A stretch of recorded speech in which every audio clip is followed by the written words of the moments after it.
Welcome friends. আজকের ভিডিওটা আমি একটা কোশ্চেনের মাধ্যমে তোমাদের সামনে ধরে তুলতে চাইছি।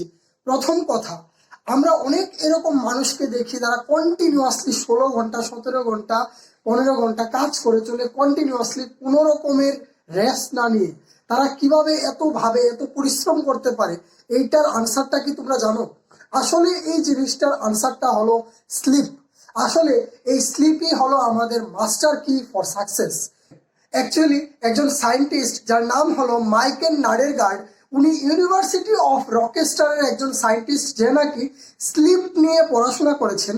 উনি কি বলেন?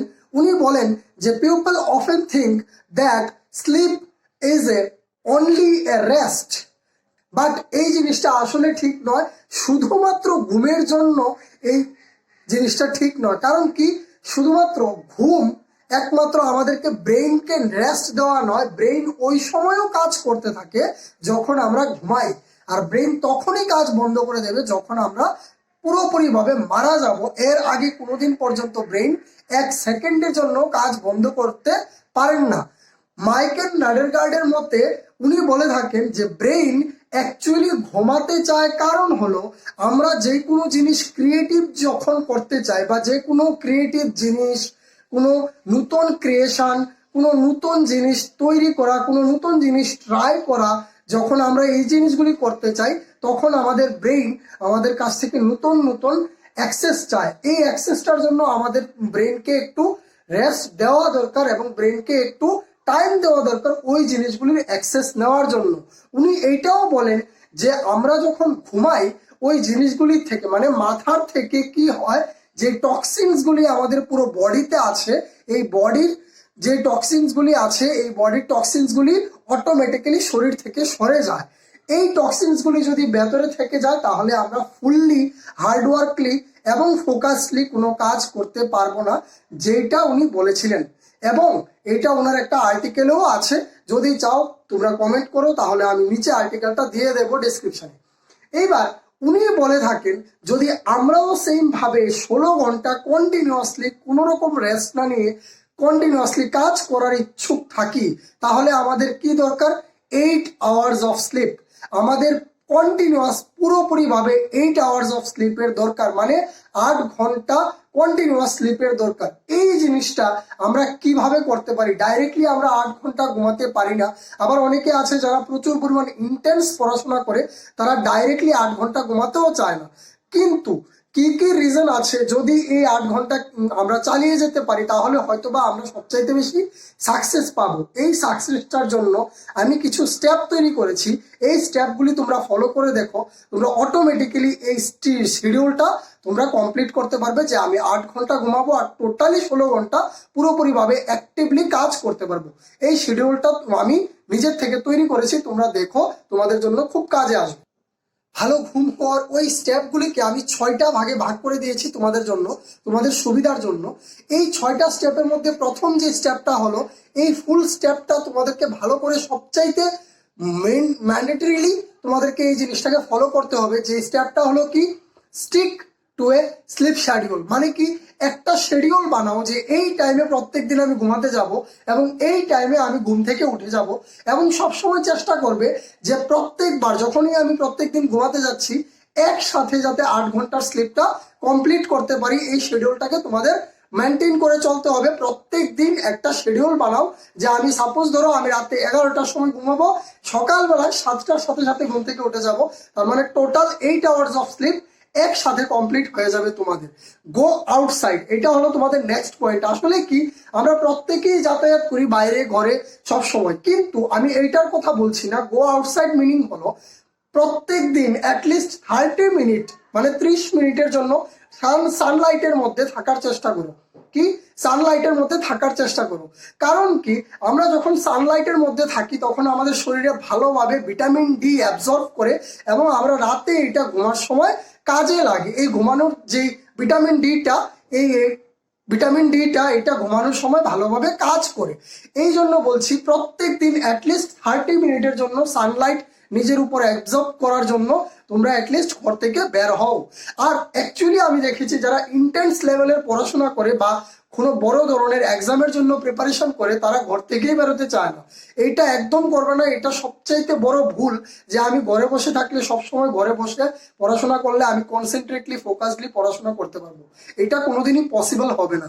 তোমাদের কি করতে হবে, তোমাদের একটু ঘর থেকে বেরিয়ে একটু নেপ নিয়ে একটু রেস্ট করে, ছোট একটা রেস্ট নিয়ে তারপর তোমরা আবার ঘরে এসে বসতে পারো।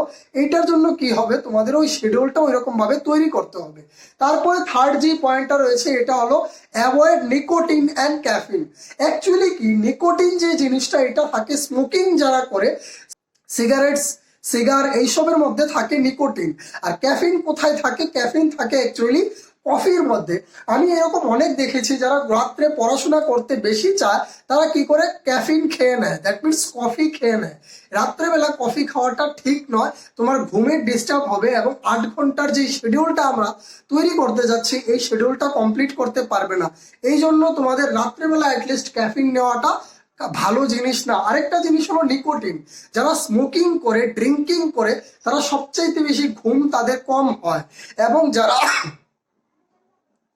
এবং যারা ওই জিনিসগুলির সাথে জড়িত তাদের শরীর এবং স্বাস্থ্যের মধ্যেও প্রচুর পরিমাণ প্রবলেম দেখা দেয়। এই জিনিসটার জন্য তোমরা স্মোকিং, ড্রিঙ্কিং এবং রাতের বেলা কফি খাওয়ার থেকে বিরত থাকাটা আমার মনে হয় ভালো। আরেকটা জিনিস হলো ফোর্থ যেই পয়েন্টটা, এই পয়েন্টটা হলো তোমাদের don't take nap after the mid afternoon. মানে কি, অ্যাকচুয়ালি বিকাল বেলার পর তোমরা বা দুপুর বেলার পর তোমরা ঘুমাতে যাওয়াটা ঠিক কাজ নয়। আসলে কি হয়, দুপুর বেলার পর যখন আমরা ঘুমাতে যাই তখন রাতের যে ঘুমের শিডিউলটা এটা একটু ওলট পালট হয়ে যায়, যার জন্য আমাদের যে শিডিউলটা থাকে স্লিপ শিডিউলটা, এটা আমরা মেনটেন করতে পারবো না। অ্যাকচুয়ালি যদিও তুমি নিতে চাও এই শিডিউলটাকে যে আমি পারছি না, টায়ার্ড লাগছে প্রচন্ড পরিমাণ, তাহলে ওই শিডিউলটা ম্যাক্সিমাম 30 মিনিটের একটা ন্যাপ নিতে পারো। এর থেকে বেশি যদি হয় তাহলে এটা প্রবলেম হবে রাতে তোমার মেইন স্লিপটাতে। ঠিক আছে, এই স্লিপটা মেনটেন করতে পারলে তোমাদের জন্য ভালো হবে। 5 নম্বর যে পয়েন্টটা, এই পয়েন্টটা হলো লিমিট ইলেকট্রনিক্স থিংস। আসলে কি তোমার জীবনে বা আমার জীবনে, প্রত্যেকের জীবনে কি হয়, আমরা এখন কি দিয়ে ঘিরে রয়েছি, mobile, laptops, computer, TV screens. এইসব জিনিস থেকে রাত্রিবেলা একটু দূরে থাকো। ঘুমানোর ঠিক 1 থেকে 1.5 ঘন্টা আগে এই জিনিসগুলিকে ছেড়ে দাও। তাহলে কি হবে, ওই জিনিসগুলির যে রাইটসগুলি আছে, ওই জিনিসগুলির যে রেইজগুলি আছে, এগুলি আমাদের চোখের মধ্যে যাবে না এবং আমরা ঘুমানোর জন্য একটা প্রিপারেশন নিতে পারবো। আমার মতে একটা বেস্ট আইডিয়া হবে কি জানো, রাত্রেবেলা একটু বই পড়ার চেষ্টা করো ঘুমানোর আগে। বই পড়ার চেষ্টা করলে কি হয়, বইয়ের মধ্যে আলাদা একটা ইঙ্ক লাগানো থাকে, যে ইঙ্কটা আমাদের ঘুম আসতে সাহায্য করে। এইটা হলো আমাদের 5th পয়েন্ট। আর যে লাস্ট পয়েন্টটা আমি এখন বলতে যাচ্ছি, এই লাস্ট পয়েন্টটা সবচাইতে ইম্পর্টেন্ট একটা পয়েন্ট। এইটা হলো রাত্রেবেলা যদি অনেক সময় এরকম হয় যে আমরা ঘুমাতে গেছি বাট ঘুমে ধরছে না, তখন অ্যাকচুয়ালি এই জিনিসটা করলে তোমরা পারো যে যদি ঘুমে না ধরে তাহলে 20 মিনিট মতো তোমরা বিছানায় শুয়ে থাকতে পারো। এরপরেও যদি ঘুমে না ধরে তাহলে উঠে যাও এবং কোনো একটা রিল্যাক্সিং সং শোনো, রিল্যাক্সিং কোনো টাইপের কোনো একটা জিনিস করো, বা বই পড়তে পারো, বা কোনো এরকম টাইপের ইয়োগা করতে পারো যেটা দিয়ে তোমার বডি রিল্যাক্স হয়ে যাবে। তার মাধ্যমে আমরা কি করতে পারবো, ঘুম নিয়ে আসতে পারবো চোখের মধ্যে। অ্যাটলিস্ট আমি তোমাদের কাছে রিকোয়েস্ট করব, যখন তোমরা রাত্রে 20 মিনিটের বেশিও বিছানায় পড়ে থাকতেও ঘুম না আসে, তখন তোমরা কি করবে, উঠে বসে যাও, অন্য কোনো কাজ করতে থাকো। যখন ঘুম আসবে তখন ঘুমিয়ে যাবে এবং 8 ঘন্টার যে শিডিউলটা আছে এটা কমপ্লিট করার চেষ্টা করবে। ঠিক আছে, এই স্টেপগুলি ফলো করতে পারো আমরা এই শিডিউলটা, 8 আওয়ার্স স্লিপ শিডিউলটাকে কমপ্লিট করার জন্য। এবার আমি যাচ্ছি আমাদের নেক্সট স্টেপ। আমরা যে ঘুমাই 8 ঘন্টা, এই ঘুমের গুরুত্ব কতটুকু, এই ঘুম কিভাবে ডিভাইড করা হয়েছে, এইটা আমরা এখন বুঝতে যাচ্ছি। আমাদের বডি আমাদের এই স্লিপটাকে কন্ট্রোল করার জন্য সেম ভাবে আমরা যেরকম যে কোনো সারাদিনের কাজের জন্য একটা ক্লককে মেনটেন করে চলি, সেম ভাবে আমাদের বডিও একটা ক্লক মেনটেন করে স্লিপটাকে ভাগ করেছে। ওই ক্লকটার নাম দেওয়া হয়েছে সার্কেডিয়ান রিদম। ওই সার্কেডিয়ান রিদমটাই আমাদের পুরো ঘুমের সিস্টেমটা বা স্লিপিং টাইম শিডিউলটাকে ভাগ করে দেয় আমাদেরকে। এই সিস্টেম অনুযায়ী আমাদের বডি ঘুমাতে যায়, ওই জিনিসটাই এখন আমরা বুঝতে যাচ্ছি। অ্যাকচুয়ালি স্লিপ ফাউন্ডেশনের মতে আমাদের যে স্লিপটা থাকে বা ঘুম থাকে, এই ঘুমকে দুই ভাগে নর্মালি ভাগ করা হয়। কি, একটা হলো র্যাম আর একটা হলো এন র্যাম। র্যাম কি? র্যাম হলো র্যাপিড আই মুভমেন্ট, আরেকটা হলো এন র্যাম মানে হলো নন র্যাপিড আই মুভমেন্ট। কি, র্যাম হলো র্যাপিড আই মুভমেন্ট আর এন র্যাম হলো নন র্যাপিড আই মুভমেন্ট। আর ওই নন র্যাপিড আই মুভমেন্টকে, দ্যাট মিনস এন র্যামকে আমরা আবার তিন ভাগে ভাগ করি, স্টেজ 1, স্টেজ 2, স্টেজ 3। অ্যাকচুয়ালি এই তিনটা স্টেজকে কেন ভাগ করা হয়েছে? যদিও এই তিনটা স্টেজে একটাই কাজ বারবার একটু স্ট্রেংথেনিং করতে করতে চলে যায়, এই তিনটা স্টেজের মধ্যে যে কাজটা হয় এটা হলো প্রথম যেই এন র্যামটা থাকে, দ্যাট মিনস প্রথম যেই নন র্যাপিড আই মুভমেন্টের স্টেজটা থাকে, ফার্স্ট স্টেজ, ওই ফার্স্ট স্টেজের মধ্যে আমাদের বডি, হার্টবিট, আমাদের মাসেলসগুলি রিল্যাক্সেশনের মধ্যে দিয়ে যেতে থাকে। আস্তে আস্তে আমাদের বডিটাকে, আই মুভমেন্টকে আস্তে আস্তে স্লো করে দেবে এবং আমাদের বডি, মাসেল, হার্টবিট এই জিনিসগুলিকে স্লো করে আমাদের বডিটাকে একটু স্ট্রেংথেন করে দেবে স্লিপের দিক থেকে। এবং যে নেক্সট যে স্টেজটা, যেটা বলা হয় স্টেজ 2, ওই স্টেজের মধ্যে আমাদের muscle, breathing rate, heart rate ওই জিনিসগুলিকে আরো বেশি লোয়েস্ট ফর্মে নিয়ে যায়, ডিক্রিজিং ফর্মে নিয়ে যায়। এবং এই সেকেন্ড স্টেজে আমাদের যে বডি টেম্পারেচার আছে, এই বডি টেম্পারেচারও আস্তে আস্তে লোয়েস্ট পজিশনে চলে যায়।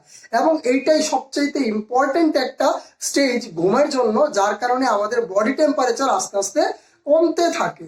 আর যেই থার্ড স্টেজটা, যেটা হলো এন র্যামের থার্ড স্টেজ, এইটার মধ্যে দিয়ে কি হয়, এইটার মধ্যে দিয়ে আরো বেশি একদম লোয়েস্ট লেভেলে চলে যায় ব্রেথিং রেট, হার্ট রেট এবং আমাদের যে মাসেলগুলি আছে এবং আমাদের যে ব্রেন থেকে যে ওয়েভসগুলি আসে, এই ওয়েভসগুলি শান্ত হয়ে যায় এবং আমাদের এই তিনটা জিনিস, দ্যাট মিনস কি, ব্রেথিং, হার্ট রেট এবং আই মুভমেন্ট, এই তিনটা জিনিসকে একদম লোয়েস্ট লেভেলে নিয়ে চলে যায়। আর বাকি রইল যে লাস্ট স্টেজটা, যেটা হলো ফাইনাল স্টেজ। ওই ফাইনাল স্টেজের নাম কি? র্যাম, মানে কি? REM, rapid eye movement. যেই রকম নামটা দেওয়া হয়েছে সেই রকম ভাবেই এইটার কাজও হয়।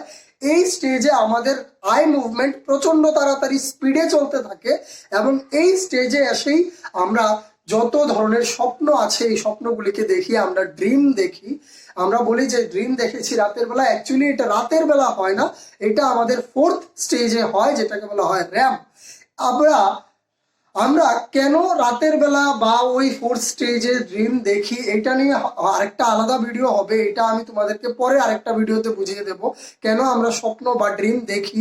কিন্তু আমরা এখন যেটা বলছিলাম যে এই ফোর্থ স্টেজে এসেই আমরা কি করি, ড্রিম দেখি এবং ড্রিমগুলিকে আমরা মনে রাখতে পারি না, এটারও আলাদা রিজন আছে। এই হলো আমাদের প্রত্যেকটা এই চারটা স্টেজে আমরা টোটাল ঘুমাই। এবার কথা হলো আমাদের 8 আওয়ার কিভাবে ভাগ হলো, তাহলে এইভাবে এখানে কিভাবে এই টাওয়ারটা ভাগ করা হয়েছে, এখানে প্রত্যেকটা স্টেজের মধ্যে 90 to 120 মিনিটসের একটা স্ল্যাব করানো থাকে। এই 90 to 120 মিনিটস মানে কি, 1.5 ঘন্টা থেকে 2 ঘন্টার একটা স্ল্যাব থাকে প্রত্যেকটা স্টেজে। আমি 4টা স্টেজ বলেছি এবং 4টা স্টেজের মধ্যে যদি 120 মিনিট করে হয় তাহলে কত হলো, টোটাল 8 আওয়ার্স অফ স্লিপ। তোমরা যদি এই স্লিপ মেনটেন করতে পারো তাহলে আমি নিশ্চিত যে জীবনে অনেক এগিয়ে যেতে পারবে এবং সাকসেসফুল হতে পারবে। লাস্টে আমি একটা কথা বলে দিচ্ছি, আমি কোনো হেলথ ইনস্ট্রাক্টর না, বাট আমি যতটুকু নিজে বুঝি এবং যতটুকু নিজে ফিল করেছি, যতটুকু নিজে সাকসেস করতে পেরেছি, এইটাই তোমাদেরকে বুঝিয়ে দিলাম। এই হলো আমাদের স্লিপ নিয়ে যে থিওরিটা ছিল, এটা আমরা আজকে ডিসকাস করে নিলাম। দেখা হচ্ছে পরের ভিডিওতে, চ্যানেলটিকে সাবস্ক্রাইব করে দিও। Thank you.